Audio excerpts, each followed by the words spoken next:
Oh mes frères, oh mes sœurs, aimons-nous, toujours aimons-nous, toujours.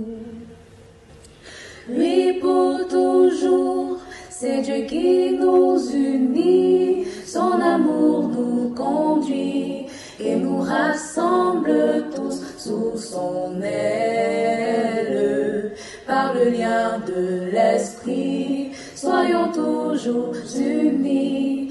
Oh mes frères, oh mes sœurs, aimons-nous, toujours aimons-nous, toujours.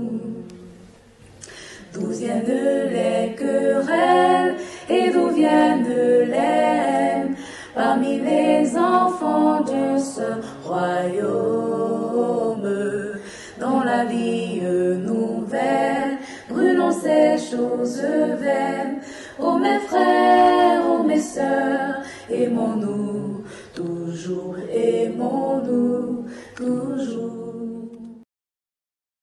Bienvenue à toutes et à tous dans cette émission baptisée Vita Consecrata. C'est l'émission 0. C'est l'émission qui présente le pourquoi de la présente émission.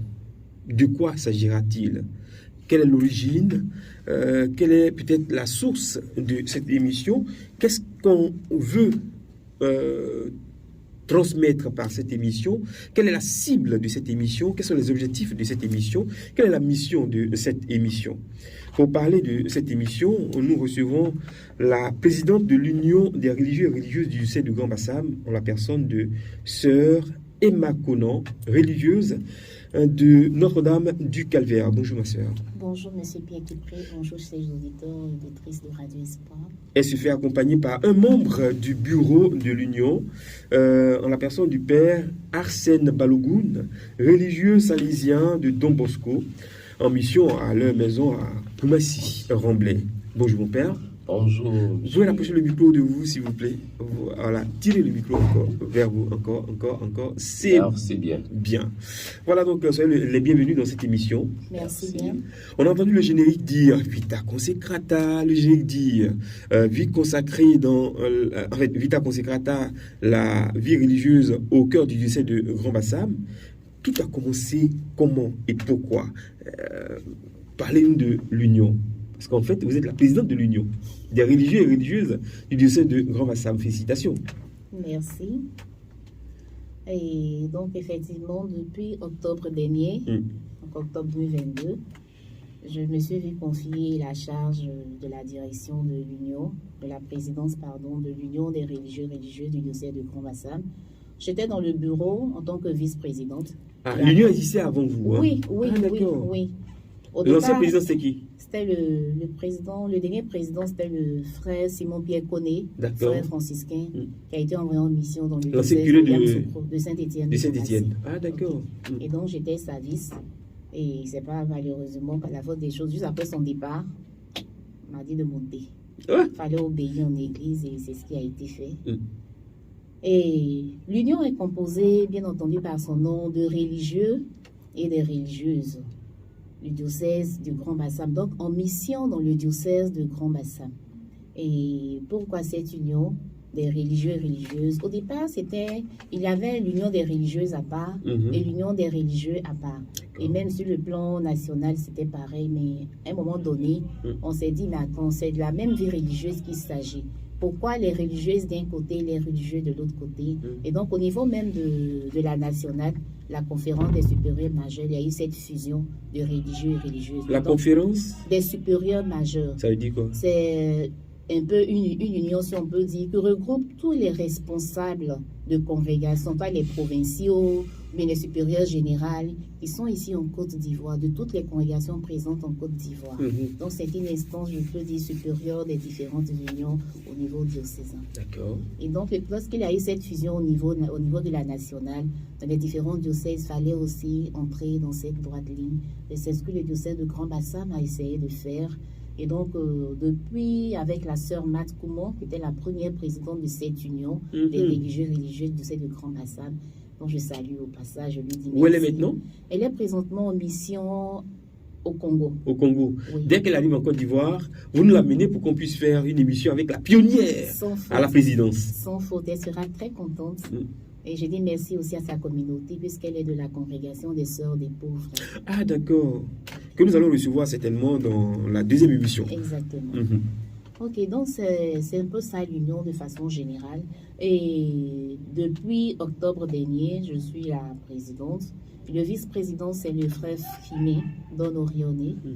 Et la secrétaire générale, c'est la sœur Lata Hélène de la communauté, de la congrégation des sœurs dominicaines de l'Annonciata. Et le secrétaire général adjoint, c'est le frère Larry Joseph de la communauté congrégation Don Orione. Et après, nous avons la trésorerie. Le trésorier général, c'est le père Fieni Honoré de la congrégation des sacrés stigmates. Et son adjointe, c'est la sœur Berthe de la congrégation missionnaire Notre-Dame des Apôtres. Et à l'organisation, nous avons le père Hassan Balogun. Et comme conseiller, nous avons la sœur Jocelyne, qui est sœur Clarité. Et nous avons notre vicaire épiscopal, le père Adrien. C'est le vicaire épiscopal chargé de la vie religieuse, qui nous représente dans le conseil de l'évêque au niveau diocésain. Donc, c'est brièvement présenté le bureau de l'Union des religieux et religieuses. Et donc, cette union regroupe, comme je le disais, tous les religieux et toutes les religieuses en mission dans le diocèse de Grand Bassam. L'objectif de cette mission, de cette union, c'est de communier ensemble, de comprendre que nous avons été tous appelés à rendre un même témoignage, d'abord à vivre une réalité qui est la vie religieuse dont nous devons témoigner. Et donc rester ensemble, vivre ensemble, célébrer ensemble, valoriser ensemble, dire ensemble ce que nous avons reçu au peuple de Dieu. Pour ne pas que chaque congrégation, chaque communauté, chaque religieux se referme sur soi-même. Certes, nous avons des charismes, des fondateurs, des spiritualités différentes, mais nous avons tous été appelés à la vie consacrée. C'est ce qui nous unit. Et donc, il est important de conjuguer le même verbe de la vie consacrée au sein d'un même diocèse. Super, magnifiquement présenté, Père Arsène. Est-ce que vous avez quelque chose à ajouter à ce qu'elle vient de dire? L'importance de l'union, comment vous devez vous comporter, votre mission? Bon, l'importance de l'union, c'est que l'union comme instance, permet aux différentes congrégations d'avoir des initiatives et de pouvoir les réaliser ensemble. Bien que chaque congrégation a sa spiritualité et son charisme, et nous sommes tous appelés, comme l'a dit la sœur, à témoigner du Christ et dans le monde, à être lumière et sel de la terre, lumière et sel dans le monde. Et au-delà de nos spiritualités, nous pouvons faire quelque chose ensemble. Et donc, cette instance a pour responsabilité de voir qu'est-ce que nous pouvons faire ensemble dans la mesure du possible et comment coordonner ce que nous pouvons faire ensemble comme congrégation, comme religieux, travaillant ou bien étant en mission dans le diocèse de Grand Bassam. Vous êtes chargé de l'organisation. Oui. Quels sont vos objectifs? Premiers objectifs, qu'est-ce que vous vous dites? C'est maintenant que vous êtes à la charge, à la tâche. Donc, vous dites quoi? Qu'est-ce qu'on fait pour que l'union puisse vivre? Bon, je n'ai pas un objectif particulier. Mon objectif, c'est celui de l'union des religieux. C'est quoi l'objectif? Notre objectif, c'est de voir comment motiver nos communautés pour pouvoir avoir des initiatives, d'activités ensemble. Et quel genre d'activités? Il y a plusieurs activités qui sont déjà prévues pour cette année. D'accord. Par exemple, dans le mois de février, il y aura la journée de la vie consacrée que nous allons célébrer ensemble. Il y aura des activités pastorales sur la vie religieuse pour aider les fidèles du diocèse du Grand Bassam à découvrir ce qu'est la vie religieuse à travers la catéchèse qui seront préparées et réalisées par les différentes communautés sur les paroisses bien ciblées. En plus de cela, il y aura d'autres émissions sur cette radio qui seront réalisées pendant ce mois et aussi après ce mois. Donc, toutes ces activités ont besoin d'une instance pour pouvoir bien les coordonner. Et c'est ce que fait le l'union des religieux et religieuses du diocèse de Grand Bassam. Madame la Présidente. Merci bien. Pour ajouter à ce que le Père Hassen vient de dire, l'une des grandes missions aussi de l'Union, c'est de faire la promotion de la vie religieuse dans le diocèse de Grand Bassam. Puisque depuis le synode de notre diocèse, de 2004 à 2007, nous avons eu notre synode et un espace a été donné à tous les diocésains, prêtres religieux, laïcs, de parler de certaines réalités dont vit le diocèse. Et donc la vie religieuse faisait partie de ces points. Et il est au 2e chapitre du document où on est, dans lequel est consigné, je peux dire, les résolutions ou les actes du synode. Et il est ressorti dans les actes du synode que les religieux et religieuses n'étaient pas connus au niveau diocésain, n'étaient pas connus par les laïcs, par leurs parents.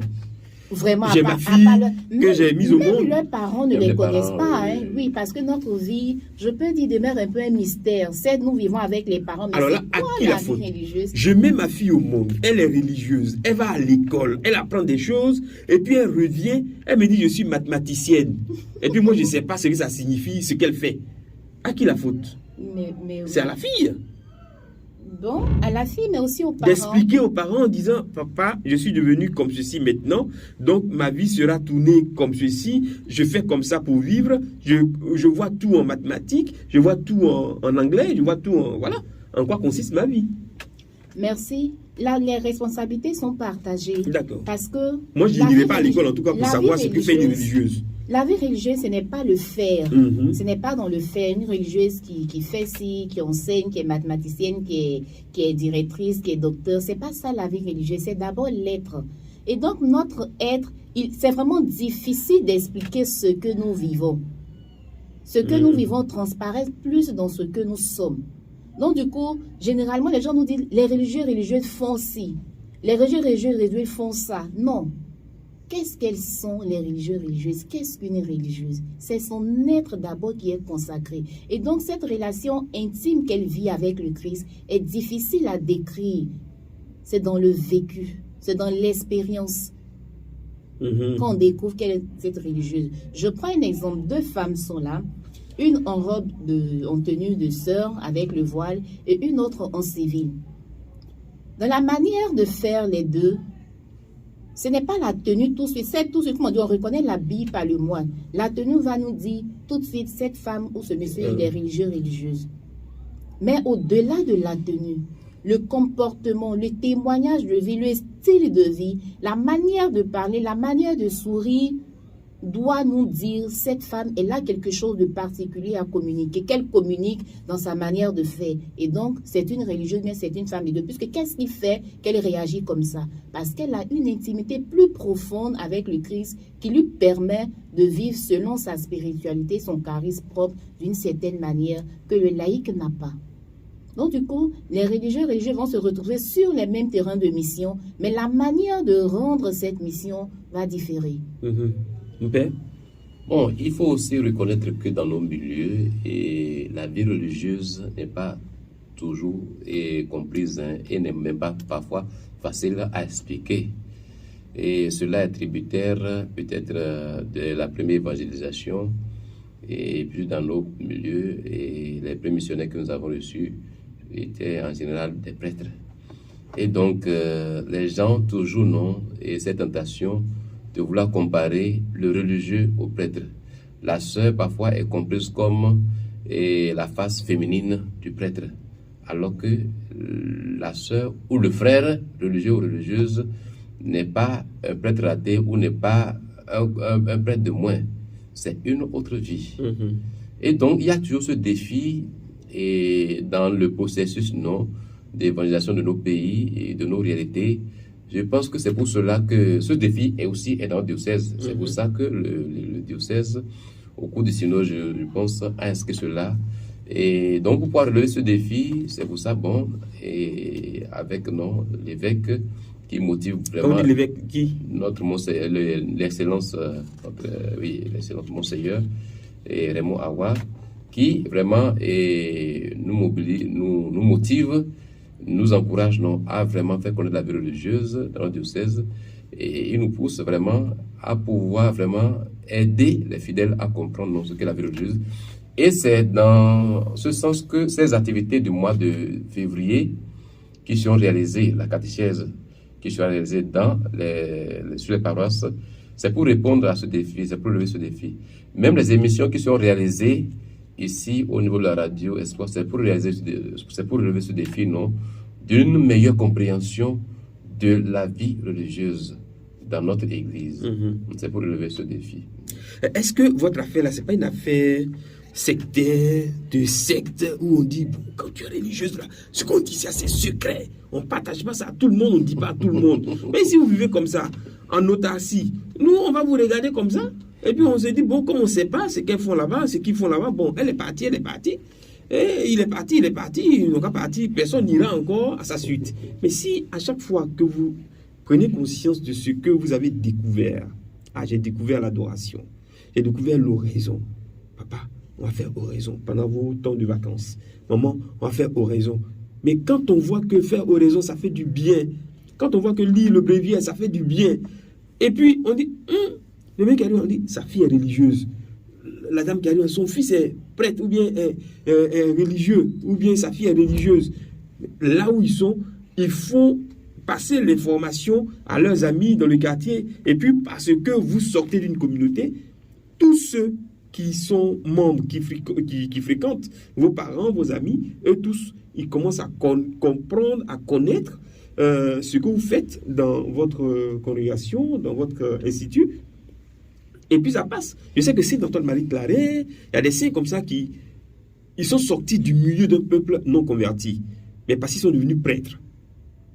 Après, leurs parents sont venus et tous sont devenus prêtres religieux. Voilà. Donc si on essaie de faire comme eux, ça peut aller. Vous êtes là, vous avez bouche cousue, vous ne parlez pas. On vous voit. Ma soeur. Quand vous venez, quand poulet, on vous donne, vous bouffez. Mon frère, le religieux arrive, poulet. Tous les poulets là, vous venez, quand vous arrivez, tous les poulets sont morts dans le village. On fait comment? On va vous détester, on n'aura pas envie de devenir religieuse. Non? Pour plus de sérieux, on va revenir sur les résolutions du synode, la vie synodale. En fait, qu'est-ce qu'on a dit dans le Ngouanais concernant la vie religieuse? Ok, dans le Ngouanais, concernant la vie religieuse, à la page 18, donc dans le chapitre 2, consacré à la vie consacrée, dit ceci.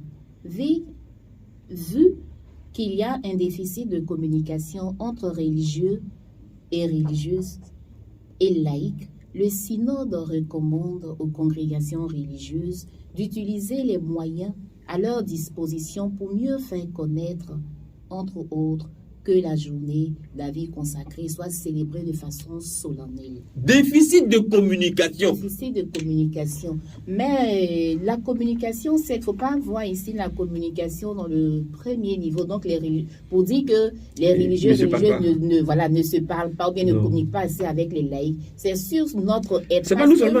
On dit entre eux-mêmes d'abord.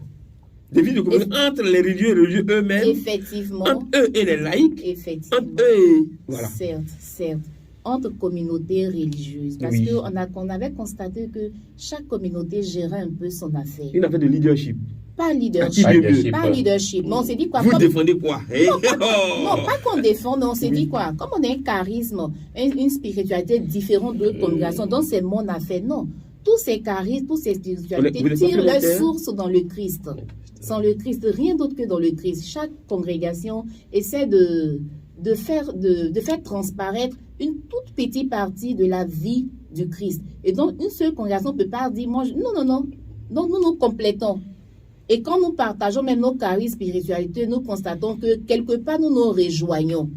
Que nos pères fondateurs, étant donné que nos pères fondateurs, par moment, naissent la même période, soit très souvent après la Révolution ou pour les grands ordres bien avant. Donc, on se communique. Mais un fondateur va dire, je prends tel aspect du Christ, je me base sur cet aspect du Christ, pour fonder ma famille religieuse. Mais c'est le même Christ dont il s'agit, pas un autre Christ. Et donc, c'est cette ouverture, cette communication qui nous enrichit. Et depuis cette ouverture, nous pouvons rendre témoignage aujourd'hui entre nous-mêmes religieux et religieuses. de nous retrouver ensemble, de partager. Chacun partage sa spiritualité, son style de vie, de savoir que même si mon style de vie est différent de l'autre, nous sommes tous religieux et religieuses. Et donc, nous avons constaté vraiment ce rapprochement. Quand aujourd'hui, je suis en train de passer à Beaunois, sans difficulté aucune, je m'arrête dans une communauté de mes sœurs, je veux boire. Vraiment, c'est chez moi. C'est qu'il y a peut-être 20 ans, 30 ans, c'était difficile de le faire. Mais aujourd'hui, avec la grâce de Dieu, je pense que tout doucement, nous suivons les résolutions du synode. Certes, il y a encore beaucoup de défis à relever. Il y a beaucoup à faire. Mais je pense qu'avec la grâce de Dieu, l'implication des uns et des autres, des unes et des autres, nous y arriverons. Puisque nous avons le soutien de notre Père évêque et de tout son conseil, le soutien de notre évêque émérite, Monseigneur Paul Dacory Tablé, et aussi de tous les laïcs. Nous avons aussi constaté que de plus en plus, les laïcs s'intéressent à cette vie. Ils nous visitent davantage parce qu'avant, ils avaient peur. Les religieux, religieuses, c'était un peu une vie mystique. Est-ce qu'on peut rentrer chez les religieux, religieuses? Mais avec cette ouverture, ils ont aussi compris que ces personnes qui vivent dans ces couvents sont vos enfants. Ils ne sont pas des personnes extraterrestres, mais ils sont des personnes comme vous. Il arrivait des fois, c'était une demande. Mais est-ce que vous mangez du foutu? Est-ce que vous mangez du placali? On dit, mais oui. Ils étaient étonnés. Ils disent, mais oui, nous sommes des personnes comme vous. Certes, nous sommes consacrés, mais nous sommes des personnes comme vous. Nous avons reçu aussi une éducation comme vous. Nous sommes issus des familles comme vous. Nous ne sommes pas des extraterrestres.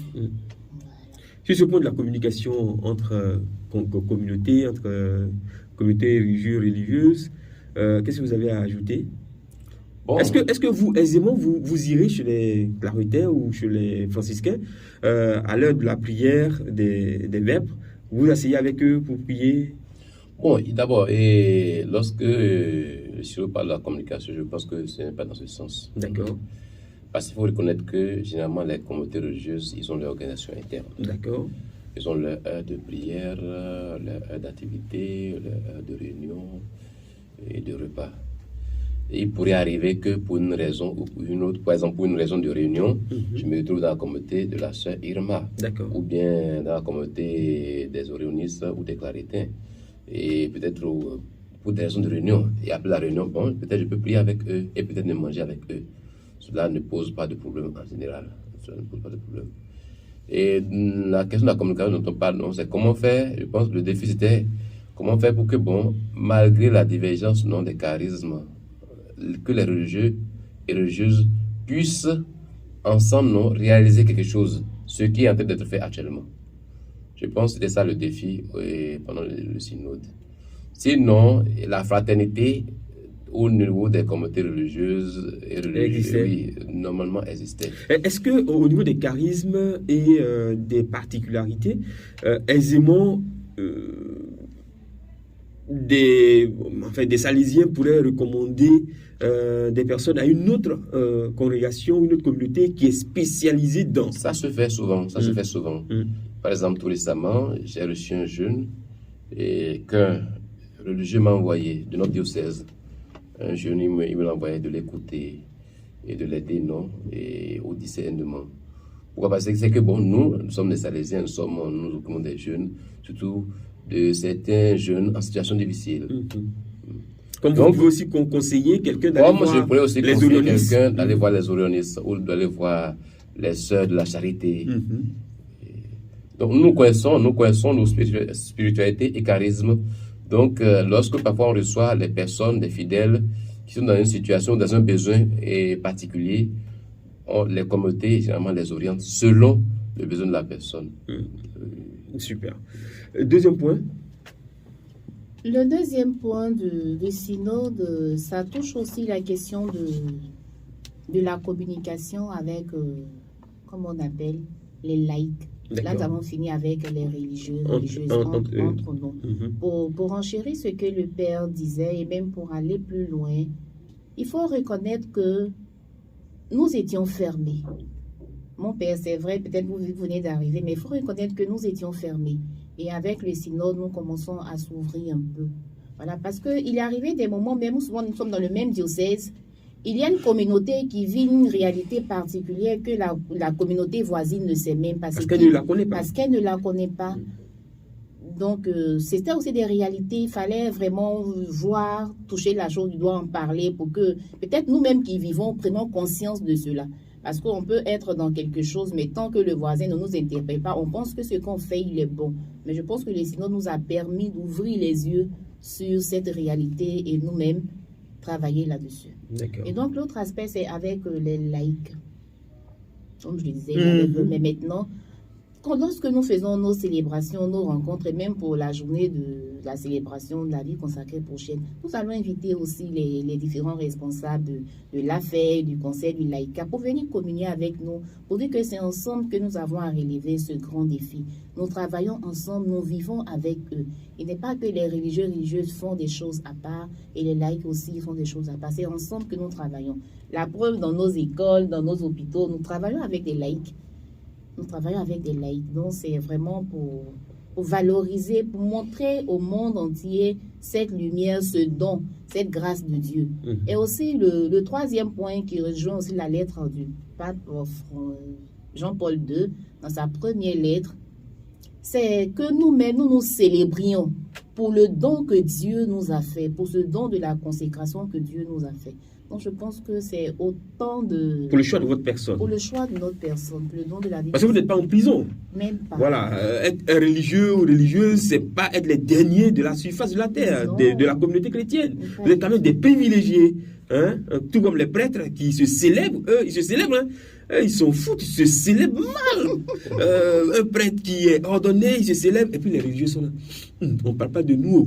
On ne parle pas de nous. Quand c'est nous, on ne parle pas de nous. Quand c'est nous. Et puis nous aussi, on voit que quand c'est l'anniversaire, 5e anniversaire de vie, d'abord, on n'en parle même pas. Et même quand on parle même des vœux, premier vœu, deuxième vœu, troisième, quatrième, vœu perpétuel, rarement même, ça se fait dans un petit secret bizarre. Mais maintenant, même, on voit. On voit. Effectivement. Et même dans le cursus, le processus même de l'ordination sacerdotale d'un prêtre, avant, il y avait des cérémonies qui étaient simplement faites au séminaire. On ne voit pas. Le lectorat, la colita, tout ça. Mais aujourd'hui, c'est ouvert, c'est public. Donc, on sent une certaine évolution et on salue donc cette démarche. On espère qu'on va aller jusqu'au bout. Je crois qu'on va avoir beaucoup de vocations. C'est un chemin avec la grâce de Dieu. Si. Un autre aspect aussi que je voudrais souligner, c'est la méconnaissance de la vie religieuse par bon nombre de prêtres diocésains. C'est aussi une réalité, il ne faut pas se voiler la face. Beaucoup de prêtres diocésains ne connaissent pas encore la vie religieuse. Et donc, par moment, on a, je peux dire, ce qui fait un peu blocage, même dans la collaboration, même au niveau des paroisses. Mais je pense que tout doucement, les uns et les autres commencent à comprendre. Et puis bon, on fait chemin ensemble, ça va aller. Parce que quand on entend par moment pour dire que c'est les premiers vœux sont assimilés à la prise de soutane, j'entends ça dire, c'est impossible. Mais mes pères, non, on n'a pas à confondre les deux. La vie religieuse, c'est la vie religieuse. La vie sacerdotale, c'est la vie sacerdotale. Aucune étape de la vie religieuse n'est équivaut à une autre étape de la vie sacerdotale. Donc, ne pensez pas que, par exemple, les premiers vœux sont équivalents à la prise du soutane. J'ai dit non, les premiers vœux sont les premiers vœux, avec tout son caractère, tout son sens. Parce que aujourd'hui, on a les premiers vœux, les vœux perpétuels. Mais ce qu'il ne faut pas oublier, c'est que dans les premiers moments, la consécration était une fois pour toutes. On se consacrait, on n'avait pas de premier vœu perpétuel, une fois pour toutes. Mais vu certaines réalités, à un moment donné, l'Église a dit, il faut donner la chance à ces jeunes filles, peut-être entre très tôt, même l'adolescence, la puberté, dans la vie religieuse, à un moment donné, une fois atteint à la maturité, d'assumer leur choix. Mais quand on vient à peine la puberté, je vais être religieux, j'entre dans un couvent, dans un carmel, et après on commence à vivre d'autres choses avec des transformations. On se dit, non, là n'est pas ma place, je pense que je me suis trompé, je vais sortir. Et pourtant, tu as déjà fait les vœux pour toute la vie. Qu'est-ce qu'on fait de la personne? C'est comme si on emprisonnait la personne. Donc l'Église dit, il faut donner la chance à la personne de vivre ses vœux, à un moment donné, de dire, je pense que je vais rester pour toute la vie. D'où la naissance des premiers vœux et les vœux perpétuels. Il y a certaines congrégations même qui ne font pas de vœux perpétuels, qui renouvellent les vœux jusqu'à la mort. Est-ce qu'on dira de ces congrégations-là qu'elles ne sont pas des religieux parce qu'elles n'ont pas fait des vœux perpétuels? Non. Donc c'était pour... Et de loin, on a vu aussi l'Occident où le jeune homme, pour parler donc de la vie cléricale, il part au petit séminaire, ensuite au grand séminaire, parce que son école, c'est une sorte d'université qui commence de la 6e à la terminale, et puis il est là au grand séminaire. Et à un moment donné, on a observé, on dit au grand séminaire, le monsieur doit prendre sa soutane, ou bien il doit dire s'il veut être diacre ou pas. Et quand il a été formé au séminaire, mais il est libre de choisir s'il veut consacrer sa vie au Seigneur dans le sacerdoce ministériel. Et moi, j'ai apprécié ça de loin. Mais ici, on n'a pas assez d'établissements, donc celui qui va au petit séminaire, il continue. Et puis au grand séminaire, on se dit, il sera prêtre. Est-ce qu'il a le choix? Il a le libre choix de dire, je veux devenir prêtre sans que le ciel ne lui tombe dessus. Bien sûr, on a des exemples. On a beaucoup de cadres du pays qui ont fait les petits séminaires, même le nom, mais qui ne sont pas devenus prêtres, qui sont aujourd'hui de grands cadres de ce pays. Et même le petit séminaire Alberto Fontana d'Aboisseau, tous ceux qui y sont ne sont pas forcément des séminaristes. Certes, ils vont à l'école au petit séminaire, ils sont même internes, mais ils ne sont pas forcément des petits séminaristes. Ceux qui sont entrés en tant que petits séminaristes, à la longue, peuvent changer de chemin. Et ceux qui sont entrés aussi en tant que laïcs, pas pour être prêtres, les choses aussi peuvent après se repréciser avec la grâce de Dieu. Puis on a des musulmans qui sont là-bas. Bien sûr. Super, c'est bien. Et d'ailleurs, avant de recevoir les ordres, chaque candidat écrit une lettre de demande. D'accord. Dans laquelle il précise clairement que c'est librement et en toute conscience qu'il demande ce ministère. Est-ce que c'est pas machinalement que cette lettre est écrite? Non. Lorsque... Padre, oui. je suis votre père, c'est moi qui ai payé vos études. Oui. Vous êtes allé, vous dites non, vous voulez être salésien. Ok, vous cheminez avec eux, premier vœu, et puis après vous dites, vous allez écrire une lettre. Votre père que je suis, j'ai vu, on vous appelait le frère. Oui. Et j'attends que dans ma famille naisse ou bien sorte un prêtre. Le poids de la famille, de la société n'est pas sur vous. C'est vrai que ce que vous dites, non, c'est vrai qu'il pourrait y avoir ces cas-là, et c'est des cas parfois non, qui pourraient exister. Mais vous êtes libre. Ici ou ailleurs. Et ces cas-là, parfois, c'est lié à l'histoire de la personne et même à la personnalité de la personne, non, qui vit cela, qui est affrontée à cette situation. Si la personne est assez mature et libre intérieurement, quels que soient les enjeux, il a la responsabilité, non, de décider ce qu'il veut de lui-même. D'ailleurs, c'est pour ça qu'à un âge donné, c'est-à-dire que pour les ministères et même la vie consacrée, aujourd'hui, pour pouvoir recevoir ces ordres, il faut avoir un âge donné, l'âge de la responsabilité, où on sait que bon, tu as l'âge d'une certaine maturité, où tu es capable de discerner et de savoir ce que tu veux pour toi-même, et non ce que ton papa ou le recteur du séminaire ou l'évêque veut pour toi. C'est-à-dire que si la personne même, normalement, il est libre. Ni l'Église, ni sa famille ne devaient pas avoir de l'emprise sur lui pour dire, bon, coûte que coûte, tu dois. Jusqu'après, c'est la personne même qui va assumer son choix. C'est pas sa famille ou c'est pas un accompagnateur qui va assumer son choix. C'est la personne même qui doit assumer son choix. Et donc, s'il est mature, il est assez mature, il doit pouvoir faire le choix selon ce qu'il ressent. Et c'est pour cela, dans le processus même des ministères ou de la vie consacrée, et il est conseillé d'avoir des accompagnateurs spirituels. C'est-à-dire, c'est pour pouvoir aider la personne à faire le discernement de façon sérieuse, pour qu'il ne soit pas trop influencé, non, par des personnes ou par des situations. D'accord, super. Oui, je vais profiter de ce que dit le Père pour souligner, pour interpeller aussi les parents. Aujourd'hui, nous parlons de la vie sacerdotale, de la vie religieuse. Mais même dans le choix du métier, même des enfants, on a constaté que très souvent, les parents influencent beaucoup les enfants. Les parents, c'est avec le rôle de paternité, d'autorité parentale qu'ils jouent dans la vie de leurs enfants, ont ce droit-là de conseiller, d'éclairer, d'interpeller. Mais il faudra aussi écouter le jeune dans ce qu'il veut faire.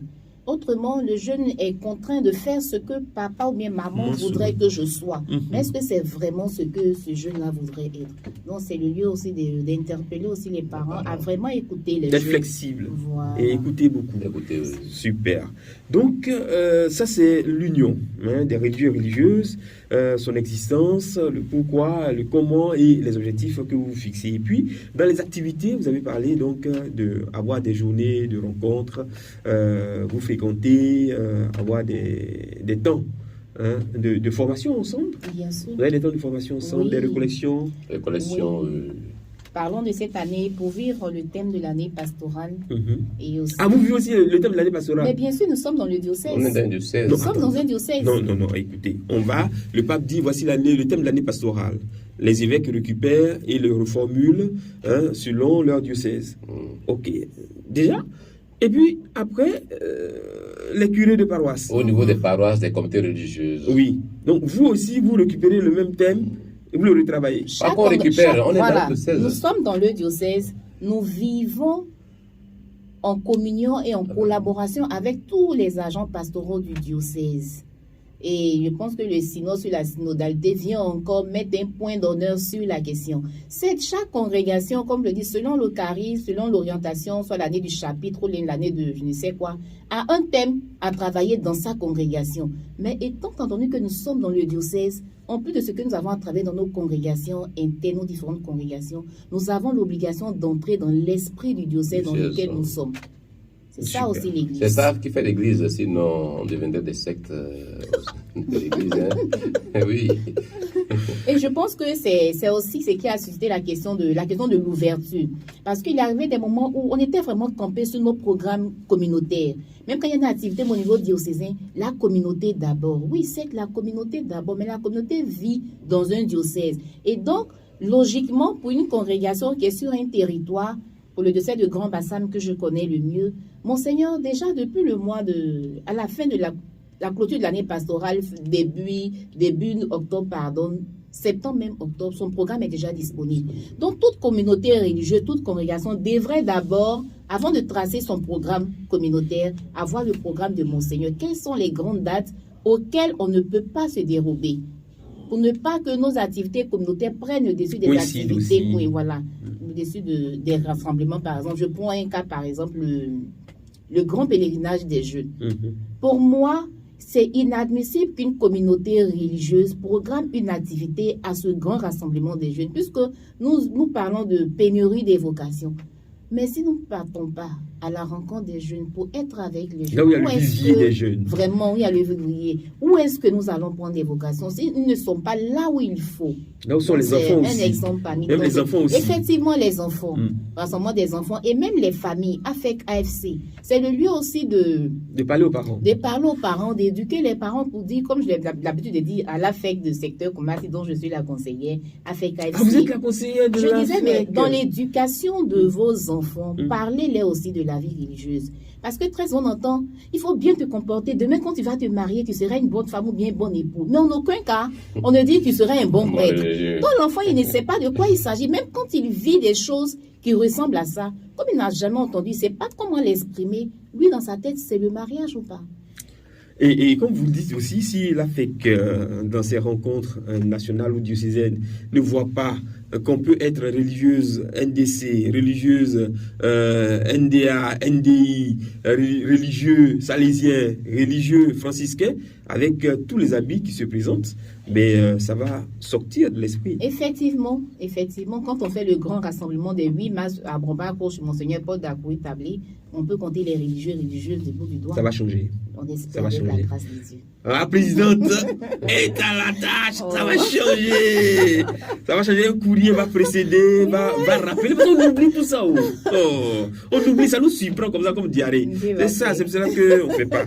Ça, la présidente, ça va aller. C'est bien. Non, c'est surtout le père Hassen qui a du travail. Il va falloir bosser parce que pour cette organisation-là, à l'organisation, il faut que, si moi, je n'ai pas eu l'invitation, père Hassen, votre nom sera gâté à la radio. Super, donc c'est bon. Alors, vous êtes à la tête de cette fraternité et vous sollicitez Radio Espoir pour une émission. Vita Consecrata. Ça fait Vita Consecrata. On ne peut pas dire croûte de riz avec ça a fini. Vita Consecrata. Vita Consecrata, c'est tout simplement la vie religieuse en latin. Ah, c'est comme ça. Voilà. Ok. C'est un peu comme nous avons dans les constitutions, nous avons Lumen Gentium Perfecte et Caritatis. Voilà, ce sont des thèmes qui sont traduits en latin, tout simplement. Vita Consecrata, vie consacrée en latin. Et comme nous sommes dans le diocèse de Grand Bassam, on a dit au cœur du diocèse de Grand Bassam. Pourquoi cette émission? Toujours dans la même droite ligne de la promotion de la vie religieuse, de la célébration de la vie religieuse avec les prêtres, les religieux, les laïcs, tout le peuple de Dieu. Nous nous sommes dit, avec la catéchèse sur la vie religieuse, dans le mois de février, c'est pour moi l'occasion de dire un très grand merci à Monseigneur Raymond Awa pour cette grande place qu'il donne à la vie religieuse dans son diocèse. Ce qu'on ne voit pas forcément dans les autres diocèses, on ne va pas comparer, mais nous parlons de notre diocèse. Nous sentons qu'il compte vraiment sur les religieux. Ils reconnaissent ce que... Comme il y a un qui disait... Il est lui-même religieux. J'ai dit oui, on peut... Ça sur mes lèvres même. C'est parce qu'il est religieux qui vous donne cette ouverture, vous caresse dans le sens des poils. Les prêtres, par exemple, il y a l'Euphrastie. On n'entend même pas parler de l'Euphrastie. Pas du tout. On peut être religieux et ne pas même accorder la place même aux religieux. On en a vu. Il n'est pas le seul évêque, je ne vais pas citer les autres. Dans d'autres aussi.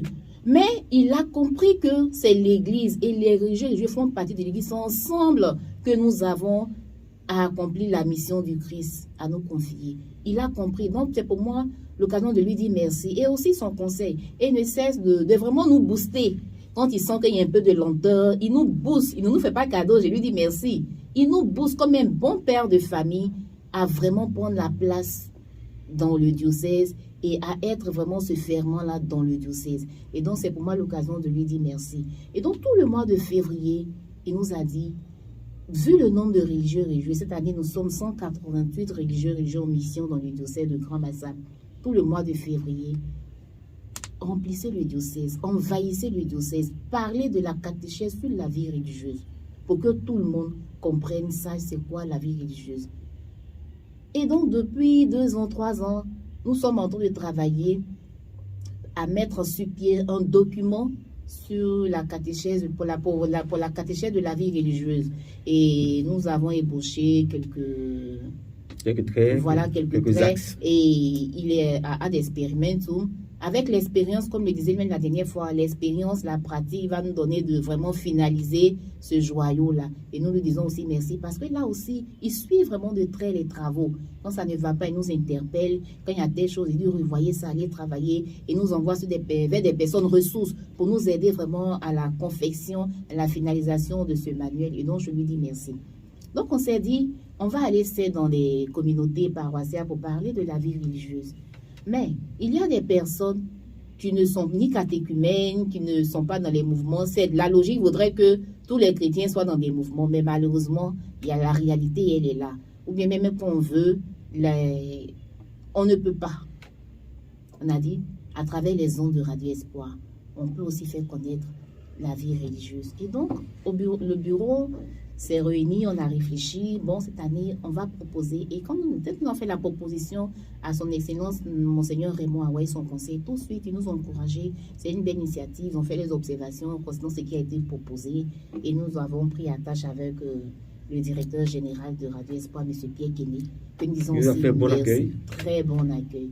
Très, très bon accueil. Qui nous accompagne. Qui est toujours là, chaque fois que, toutes les fois dont nous avons besoin de lui. Et toute son équipe, toute l'équipe de Radio Espoir.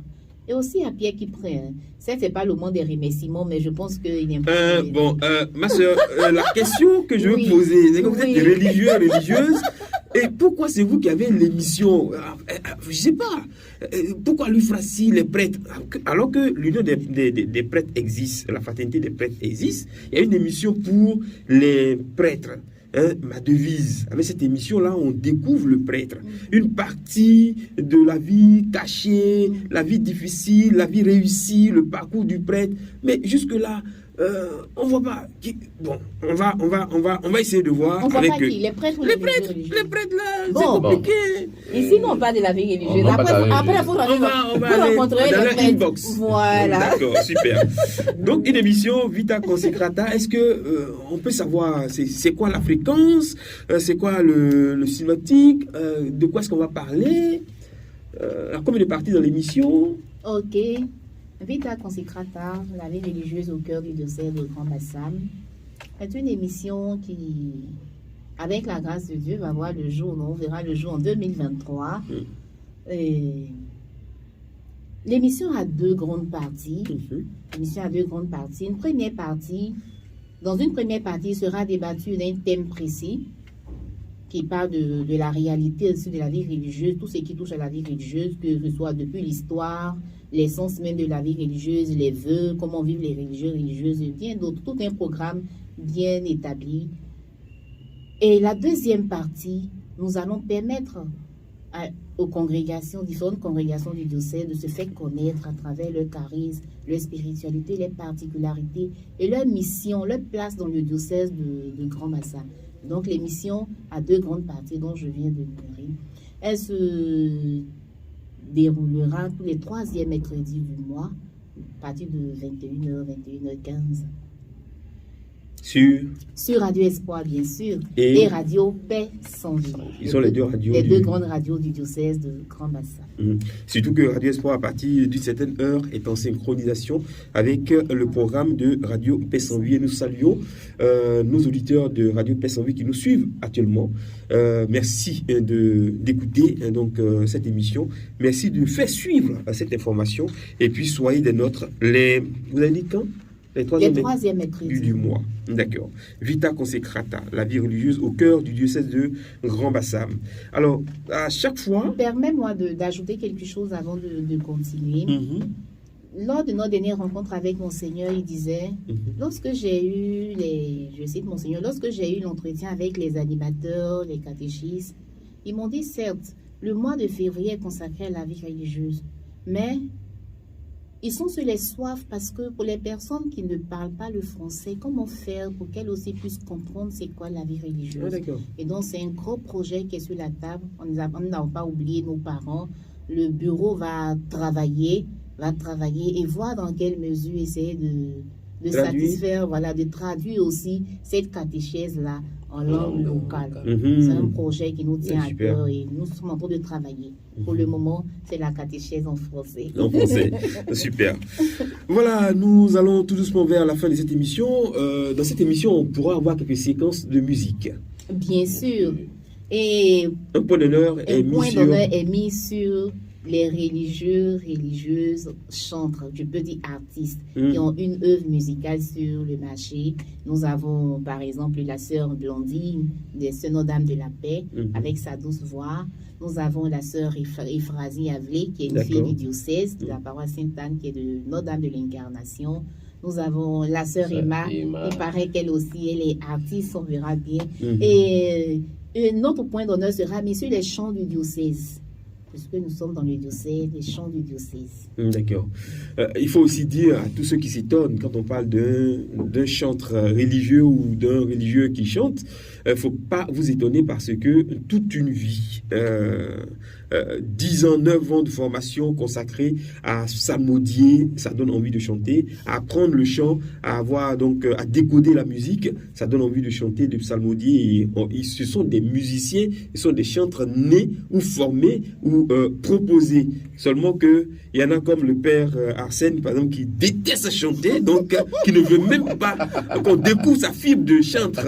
Et donc, il préfère jouer au football. C'est mieux que vouloir dévoiler sa personnalité de chantre. Mais quand il s'abodit, il n'a pas de problème. Vous n'avez pas de soucis. Quand vous devez animer les vêpres, les laudes, on vous demande de s'aboudir, ça va facilement. Super, c'est bien. Ma sœur, qu'est-ce qu'on retient encore? Alors, quelle est la cible de cette émission? La cible de cette émission, je vais laisser la parole au Père Assé. D'accord, allez-y. Et la cible, c'est d'abord tout chrétien de notre diocèse, en tout cas des auditeurs de la radio Espoir et de la radio Paix sans vie. Et voilà. Et bon, c'est vrai que pour des raisons de vocation, si les jeunes et les adolescents peuvent aussi vraiment donner un intérêt particulier à cette émission, ça nous ferait du bien. Parce que peut-être, en suivant ces émissions, cela pourrait les aider à donner un sens à leur vie. Voilà. Ça pourrait être un catalyseur. Et voilà. Parce que parfois, on ne sait pas par quel moyen Dieu passe pour nous dire quelque chose. Et parfois aussi, quand on ne sait pas, on ne s'approche pas. Mais quand on sait s'approcher, on s'approprie. Donc, dévoiler pour plaire, pour sympathiser, mais surtout pour charmer aussi. Quoique, on ne force personne à venir parce qu'on sait que, vous voyez, un nom comme ça, Notre-Dame du Calvaire. On va chercher quoi dans le Calvaire? Et pourtant, il faut venir pour voir. Moi, j'avoue que c'est le nom Calvaire qui a fait que je me suis retrouvée. Bon, les Salésiens, ils sont sales, c'est bon, on va avec eux. Les franciscains, ils sont francs, c'est bon, on va avec eux, c'est ce qu'on sait. Voilà. Mais Notre-Dame du Calvaire, on sait même que Notre-Dame, c'est Marie, mais du Calvaire. Non, cette histoire, on va la découvrir. Super, c'est bien. Alors, quelles sont les attentes, finalement? Objectifs et attentes, finalement. Ok. Les attentes, c'est d'abord montrer, comme le dit Saint Thérèse d'Avila, que serait le monde sans la vie religieuse. Montrer au peuple de Dieu, à qui voudrait savoir ce qu'est la vie religieuse. Cette bonne nouvelle qu'est la vie religieuse. Cette grâce de Dieu, ce don de Dieu qu'est la vie religieuse, à tout le peuple de Dieu. Et autre chose, des vocations. Parce qu'aujourd'hui, on se plaint, les pénuries des vocations, les jeunes ne s'intéressent plus à la vie religieuse, mais pourquoi?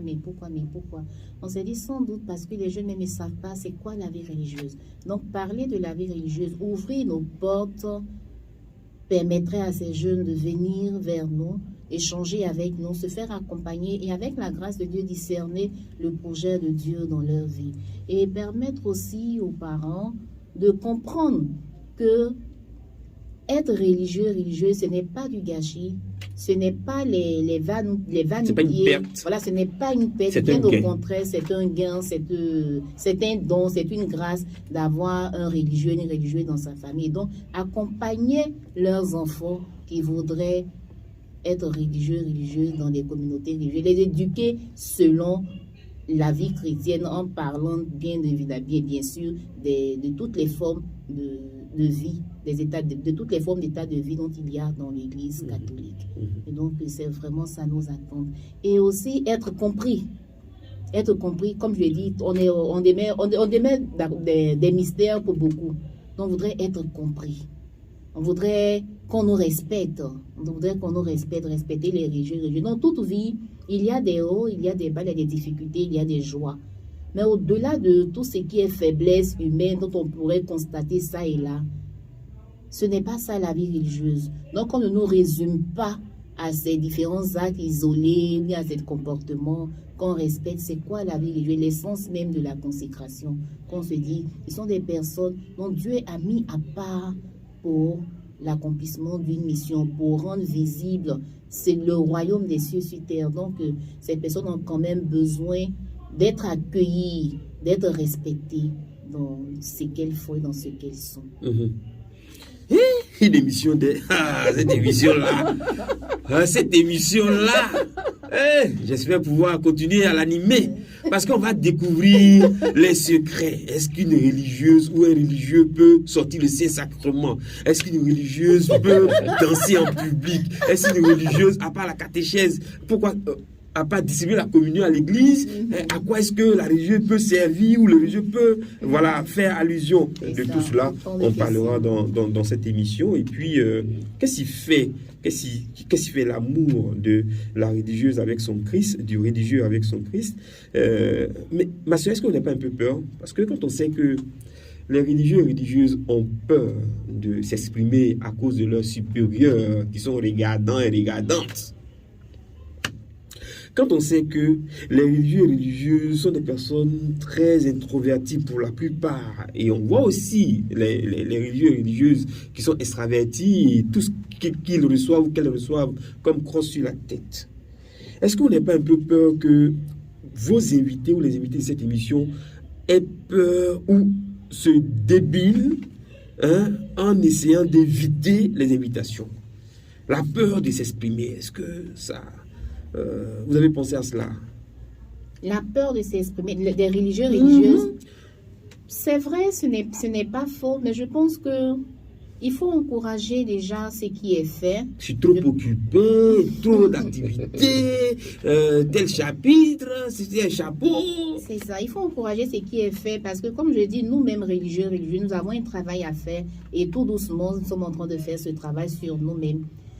C'est l'héritage que nous avons reçu. Puisque la vie religieuse, comme on le dit, c'est la fougue mundi, la fuite du monde pour rechercher le Christ. Donc, ce caractère de fuite, de discrétion, je peux dire, est collé à notre peau entre griffes. Et donc, on se dit, allez parler sur les réseaux sociaux, à la télé, à la radio, on va nous voir. Est-ce qu'aujourd'hui, avec tout ce qui se passe sur les réseaux sociaux, donc autant de questions qui font qu'on est réticent. Mais je peux assurer mes sœurs, dans toute vie, il y a des risques. On dit qu'il ne risque rien, n'a jamais rien. Il faut oser. Enfin, les réseaux sociaux, même le pape lui-même est sur les réseaux sociaux. Voilà, il faut oser. Tout dépend de l'intention. Nous avons une bonne intention. Notre objectif, c'est de faire connaître la vie religieuse, ce que nous avons reçu de bon et de beau, de témoigner de cela. Et donc, si on ne parle pas de ce que nous vivons, c'est sûr que d'ici quelques temps, nos couvents, nos communautés seront vides. Nous avons reçu un héritage, il nous faut transmettre l'héritage. Si nous gardons, nous devenons des... Comment je peux appeler prêtez-moi le mot. Si nous gardons cet héritage... Conservateurs. Voilà, des égoïstes. Des égoïstes. Il nous faut parler, il faut transmettre, il faut préparer la relève. Demain, nous allons vieillir, mais qui sont ces personnes-là qui vont dire la vie religieuse? Il faudrait permettre à toutes les générations de connaître ce que nous avons aussi connu. Et donc, j'encourage mes sœurs, n'ayez pas peur de parler. Parce qu'on ne peut que parler de ce qu'on a de bon et de beau, ce qu'on a reçu. Nous avons reçu des charismes de nos fondateurs. Et si c'est venu, la majorité de nos congrégations sont des congrégations espagnoles, italiennes, françaises.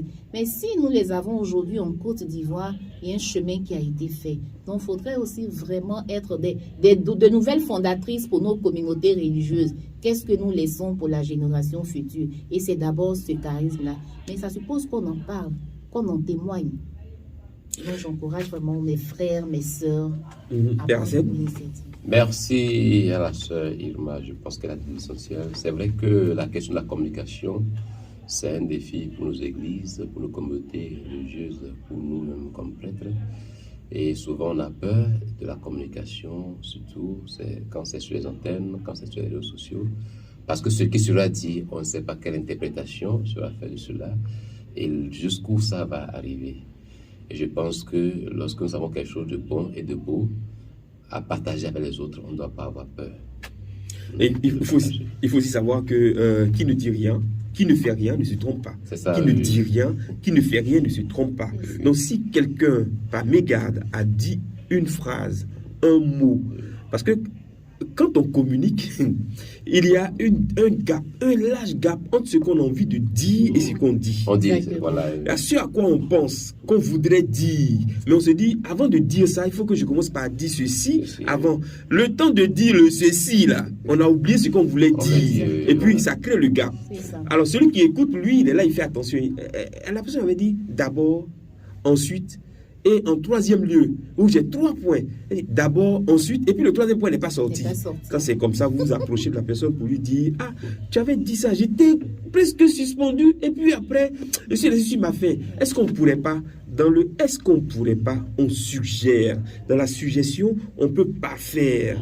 Et quand on arrive à parfaire ensemble, on construit quoi? Un monde meilleur, une communauté chrétienne qui n'est pas stéréotypée, mais surtout une communauté chrétienne qui n'est pas, on va dire, non affranchie, mais qui prend tout ce qu'elle doit savoir pour être meilleure et pour mieux vivre ensemble. Donc, merci à... Oui? Ce que je voudrais aussi ajouter, c'est je voudrais encourager toutes les communautés religieuses, toutes les congrégations. C'est la présidente qui parle, s'il vous plaît. Dans le dossier de Grand Bassam, à prendre à cœur le programme d'activité que nous avons ensemble établi. Il est très alléchant, je le sais, nous sommes beaucoup occupés avec nos différentes occupations, missions au niveau des communautés, au niveau des paroisses. Mais c'est ensemble que nous avons ce grand défi à relever. Monseigneur nous donne la place. Le dossier de Grand Bassam nous donne la place. Prenons-la, occupons-la et valorisons ce que nous avons de bon et de beau. Et donc après le mois de février, qui est le mois de la catéchèse de la vie religieuse dans tout le diocèse de Grand Bassam, nous avons la grande caravane de la vie religieuse. Le pape François nous interpelle, nous invite à aller dans les périphéries. Et donc, au niveau diocésain, nous avons ce que nous appelons la caravane des vocations. Et chaque année, nous allons dans des lieux plus reculés du diocèse pour vivre cette expérience. Un week-end avec une paroisse. Cette année, c'est la paroisse de Motobé, dans le secteur de Grand Bassam, Saint-Jean-Baptiste de Motobé, qui a été ciblée pour cette caravane. Et donc, j'invite vraiment tous les religieux et religieuses à prendre à cœur ce programme pour qu'ensemble, à la fin de l'année, nous soyons nous-mêmes fiers de ce que nous avons pu réaliser, que nous puissions rendre témoignage pour dire vraiment Dieu est passé par nous, pour dire son amour au peuple de Dieu. C'est la présidente qui a parlé. Après, vous allez passer à la caisse de Radio Espoir pour passer l'information. Quand le mois arrive, vous venez communiquer. Okay. C'est comme ça que Radio Espoir peut vivre aussi.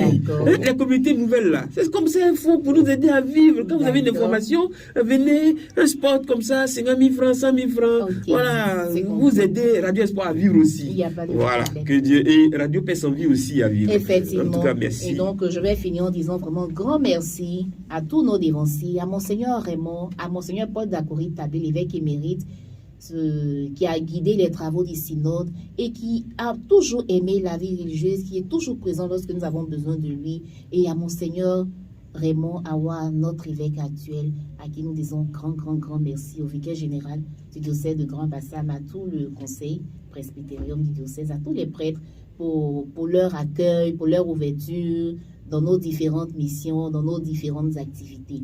Et merci à Sœur Marthe Koumor, la première présidente de l'Union, au frère Simon Pierre qui vient de partir, pour l'héritage qu'il nous laisse. Que Dieu nous donne la grâce de vraiment conduire de mener à bien cette mission pour qu'après nous aussi, les autres trouvent quelque chose de bon à gérer, pour ne pas qu'on gâte tout. Et aussi dire merci au bureau, à tous les membres du bureau, avec qui je travaille en collaboration. Est-ce que vous sentez le bureau, ma soeur, maintenant? La preuve, est-ce que le bureau vous booste? Oui, on se booste. On se booste. Grand merci au père Émile Mbra, l'un des pionniers du manuel de la catéchèse sur la vie religieuse, qui était conseiller du bureau au temps de Sœur Mad, notre vicaire épiscopal actuel, le père Adrien, et celui passé, le père Allah. Vraiment, à toutes ces personnes, nous sommes reconnaissants pour le patrimoine qu'ils ont laissé et qu'ils prient pour nous. Nous prions aussi pour eux. Merci à tout le peuple de Dieu, au directeur de Radio Espoir, M. Pierre Kiné, à toute l'équipe de Radio Espoir, à notre animateur qui prie pour sa très grande disponibilité. Ce qui est intéressant dans ce que vous dites, c'est que c'est parce qu'il y a eu ce parcours, il y a eu ce passé animé par vos prédécesseurs que ce que vous allez commencer va aboutir. Donc, si ce que vous faites réussit, c'est à cause de la préparation qu'il y a eu avant et qui vous a donné des idées et tout ça. Donc, comme le dit, je suis les pas de mon évêque. Donc, quand il est arrivé, la presse lui a demandé, Monseigneur, quels sont vos projets? Il dit, je n'ai pas de projet. Je ne fais que prendre tout ce que j'ai trouvé sur mon dossier et comment faire pour leur pleine réalisation, pour leur perfection. Mais je n'ai pas de projet à moi. Quelque chose a déjà été commencé, je continue. Et les autres qui viendront après moi feront ce qu'ils auront à faire. Voilà, Sœur Emma Konon, présidente de la Fraternité des religieux et religieuses du diocèse de Grand Bassam, accompagnée aujourd'hui par le révérend père Arsène Balogun, religieux salésien de Don Bosco, venu aujourd'hui nous annoncer cette très bonne nouvelle, à savoir l'édition, la réalisation d'une nouvelle émission sur les ondes de Radio Espoir baptisée Vita Consecrata. Vous avez entendu les spots. Eh bien, là, c'est l'émission 0. Et puis, on se dit au mois prochain pour la première émission que vous allez pouvoir apprécier. Que Dieu vous bénisse. Merci de nous avoir suivis. Au revoir et à bientôt. Au revoir, bonne journée.